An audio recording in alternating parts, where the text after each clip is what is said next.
में भी सोच सकते हो। भारत में बहुत सारी लड़कियां आलसी है।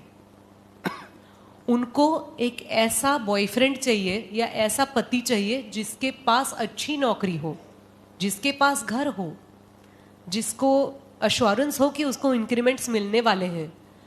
लेकिन उस लड़की में इतनी हिम्मत नहीं है कि वो कह पाए कि मैं क्या करूंगी जब तुम मुझसे शादी करोगे। आई वॉन्ट तालिया ऑन दिस। मैं आप सभी को अपील करना चाहती हूँ, प्लीज बैठिए मंजू। आप सभी को आह्वान करना चाहती हूँ कि आप आपके घर में ऐसी लड़कियां, ऐसी स्त्री निर्माण कीजिए जो एबल है, जो अपने आप के लिए कमा पाए, जो कह पाए कि हाँ हमें घर में नया फ्रिज लेना है ना, आधे पैसे तुम दो आधे पैसे मैं दूंगी। मैं झगड़े नहीं कह रही हूँ, कि झगड़ा करने की बात नहीं कर रही हूँ, लेकिन उसमें इतनी काबिलियत हो। क्योंकि मुझे बिल्कुल अच्छा नहीं, मेरी एक दूर की दोस्त है, मैं डिटेल्स नहीं बताऊंगी, लेकिन वो लड़का ढूंढ रही थी शादी के लिए। उसने मुझे कहा कि 50,000 के नीचे तो नौकरी चाहिए ही नहीं, और अच्छा होगा कि वो अलग रहता होगा, किसको चाहिए सास ससुर की झंझट, और उसके पास 4 व्हीलर तो होनी ही चाहिए। मैंने कहा तुम कोई मॉल में आई हो, तुम्हें एक इंसान चाहिए कि कोई ऑफर्स चाहिए? It is so humiliating.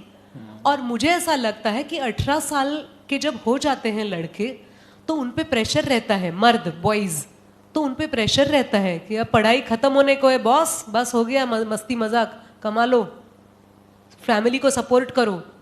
और I feel like crying for my brothers, my husband got selected from the campus interview when he was all of 20 and he has started earning.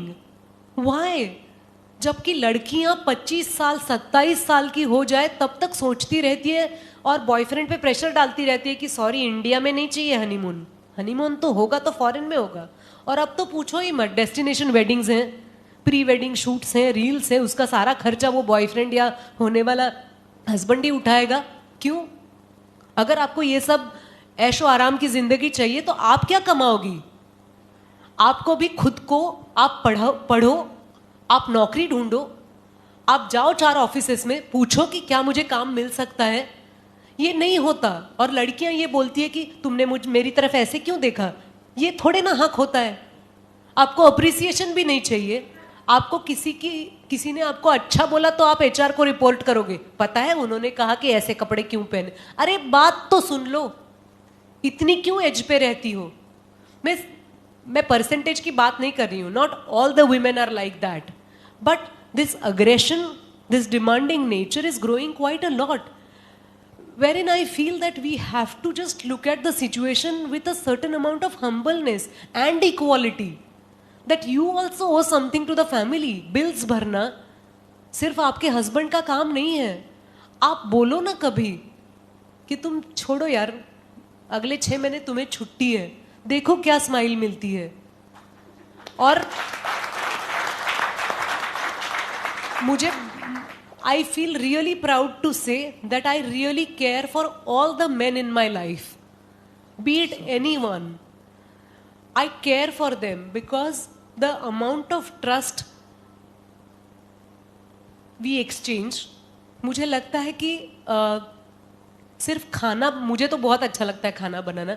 मैं कभी कभी जब एक्सप्रेस नहीं कर पाती हूँ अपनी इमोशन को तो कुछ बना लेती हूँ। मैं एक बहुत 4-5 मेरी फेवरेट डिशेस है वो बना लेती हूँ और वो मैं दे देती हूँ। मुझे लगता है वो मेरी तरफ से सबसे बड़ा प्यार होता है। लेकिन खाना बनाने से आगे और भी चीज़ें होती है जो आप अपनी फैमिली को, अपने पार्टनर को ऑफर कर सकती हैं। तो मुझे लगता है आज ज़रूरत है उन सारे महिलाओं की जो ये कह पाएँ कि परसेंटेज हमें आरक्षण में इतना मिला है, वो अलग बात है, वो सरकार की जिम्मेदारी है और गवर्नमेंट अपनी जिम्मेदारी अपने तरफ से निभा रही है।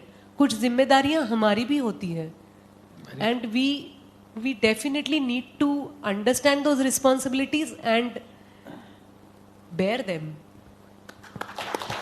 Well done.